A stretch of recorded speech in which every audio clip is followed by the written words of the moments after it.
नमस्कार। Alchemy science आपकी अपनी चैनल में आपका फिर से स्वागत है। मैं धर्मेंद्र वाघेला और एक नया वीडियो लाया हूँ गंधक का तेल के बारे में। इसमें मैं थोड़ा बारीकी से आपको समझाऊंगा कि गंधक का तेल बेसिकली है क्या, उसका कार्य क्या है, गंधक किस तरीके से कार्य करता है, वो भी सब कुछ आपको समझाऊंगा। तो हम बात करते हैं सबसे पहले, गंधक कभी भी अकेला काम नहीं करता है। गंधक वन टाइप ऑफ कार्बन है, ठीक है, ये चीज़ हमेशा याद रखना। गंधक वन टाइप ऑफ कार्बन है, कार्बन के बिना भी कीमिया अधूरा है। गंधक का एक दूसरा भी रूप है जिसका नाम है फॉस्फरस, ठीक है। फॉस्फरस भी गंधक की फैमिली से है। ये दोनों चीज़ कीमिया के अंदर बहुत बढ़िया काम करती है, गंधक का तेल हो, फॉस्फरस का तेल हो, ठीक है। ये दोनों चीज़ बहुत बढ़िया और उम्दा कार्य करती है। तो गंधक कब काम करेगा, फॉस्फरस कब काम करेगा, वो भी मैं बताता हूँ। गंधक और फॉस्फरस जब तक उसके अंदर सुवर्ण का बीज नहीं आएगा, ठीक है, तब तक वो कार्य नहीं करेगा। क्योंकि उन लोगों के पास ऐसी कोई तासीर नहीं है कि डायरेक्ट सोना बना लें। उनके अंदर कैसे भी ना और किसी तरीके से सोना आना चाहिए, तभी जाके ये माल बनाने में सक्षम है। तो अब सोना आएगा कैसे बीज रूप में? या तो जड़ी बूटी के साथ उसको, जड़ी बूटियों के रसों के साथ उसको खरल करोगे, तब जाके उसके अंदर जो सोने के अंश होते हैं वो आएंगे।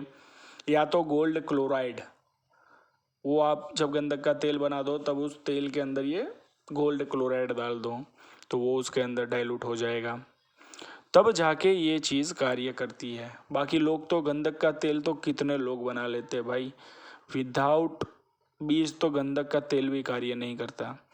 क्योंकि इन लोगों की जो तासीर है वो कैसी है कि ये एक में से अनेक करते हैं। समझिए कि गंधक के तेल में यदि जो सुवर्ण का बीज होगा, और समझो कि 1 ml बीज होगा ना, ठीक है, तो वो 1 ml बीज को 1000 ml से लेकर 10,000 ml तक उसको अंदर ही अंदर स्प्रेड करता रहता है, जिसके कारण ये तेल कार्य करता है। ये चीज़ समझिएगा, ये बारीकी से समझने की ज़रूरत है आप लोगों को। क्योंकि जब तक किसी भी मेटल के न्यूट्रॉन्स स्लो गति से कार्य नहीं करेंगे, तब तक उसके अंदर धातुओं का वेद होना असंभव है।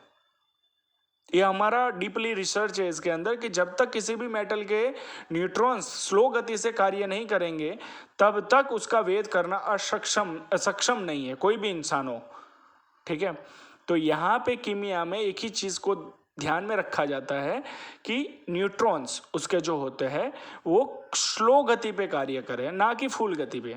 तो ये गंधक का तेल और ये सब चीज़ें न्यूट्रॉन्स को कम करता है, यानी स्लो गति पे कार्य करने का कार्य करने का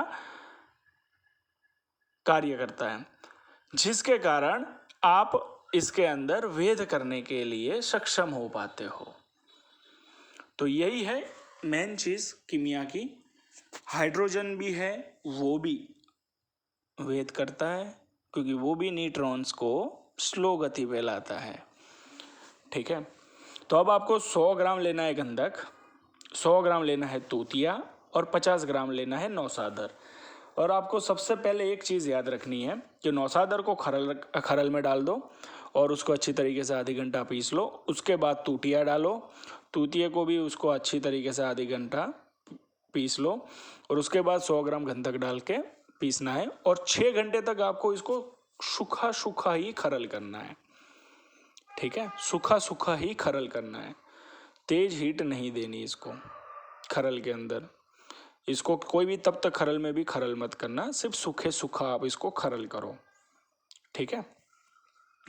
अब जब ये सूखा सूखा आप 6 घंटा इसको खरल कर लेते हो ना, उसके बाद सफ़ेद कनेर का जो रस है वो 400 ग्राम आपको लेना है। टोटल 400 ग्राम रस आपको थोड़ा थोड़ा डाल के इसके अंदर खरल करना है, ठीक है। और खरल करते जाओ, खरल करते जाओ, खरल करते जाओ। जब ये 400 ग्राम रस खत्म हो जाए, उसके बाद लाल कनेर के फूलों का रस आपको लेना है, वो भी 100 ग्राम आपको 400 ग्राम इसके अंदर डाल के आपको खरल करना है, खरल करना है, खरल करना है। जब ये सूखने आ जाए, उसके बाद छोटी छोटी गोलियां बना लो और उस गोलियों को सूखने के लिए छोड़ दो। जब ये सूख जाए तब इसको किसी बोतल में डालो अच्छी तरीके से और पाताल जंतर से इसका तेल निकाल दो। पाताल जंतर यानी पाताल यंत्र, ठीक है, तो उससे इसका तेल निकाल लो। ये तेल जो निकलेगा वो आपका स्थायी होगा और बहुत उम्दा। और पारे और नीले की गोली को यदि आपने थोड़ा सा भी गर्म कर दिया और इसके अंदर डाल दिया तो वो सीधा स्वर्ण में तब्दील हो जाएगी। लेकिन ये कौन सी गोली कि जो मैंने पहले एक दाबू बताया है, उस दाबू में जो गोली पक के आई होगी वही सोना बनेगी। पकी हुई गोलियों को ही ये सोना बना सकता है, ठीक है। तो ये तेल आपका बहुत बढ़िया काम करेगा। यदि किसी बंदे को कैंसर है, इम्पोर्टेंसी का प्रॉब्लम है, ठीक है, यानी इरेक्टाइल डायफंक्शन, नपुंसक हो गया हो कोई बंदा, यदि उस बंदे को नागरबेल के पान के ऊपर यदि एक लकीर खींच के आप खाने के लिए दे दोगे ना, तो अभी ये बहुत बढ़िया काम करेगा। कैंसर वाले को अभी आप ये दे दोगे तो कैंसर उसका ज़्यादा से ज़्यादा 1 महीने के अंदर निकल जाएगा। लेकिन जिसका कैंसर 3rd स्टेज पे होगा उसी के ऊपर ही ये कार्य करेगा, ठीक है। 4था स्टेज वाला जो बंदा होगा, जिसका अन्न और पानी दोनों बंद हो चुका होगा, उसको ये कभी खड़ा नहीं कर सकता, उसको सिर्फ और सिर्फ ऊपर वाला खड़ा कर सकता है, ठीक है। तो ये एक्सपेरिमेंट में ये आपको मैं बता रहा हूँ कि ये रोगों के अंदर के उपचार के लिए भी यूज़ होता है, चर्म रोग के अंदर भी यूज़ होता है, ठीक है। तो मेरे इस वीडियो को देखने के लिए, सुनने के लिए आपका खूब खूब आभार। और मेरे इस वीडियो को लाइक करो, शेयर करो, सब्सक्राइब करो और नीचे दिए गए हुए बेल आइकॉन के ऊपर भी क्लिक कर लो, जिसके कारण मेरे आने वाले नए वीडियो आपको जल्दी से जल्दी प्राप्त होते रहे, उसके कारण।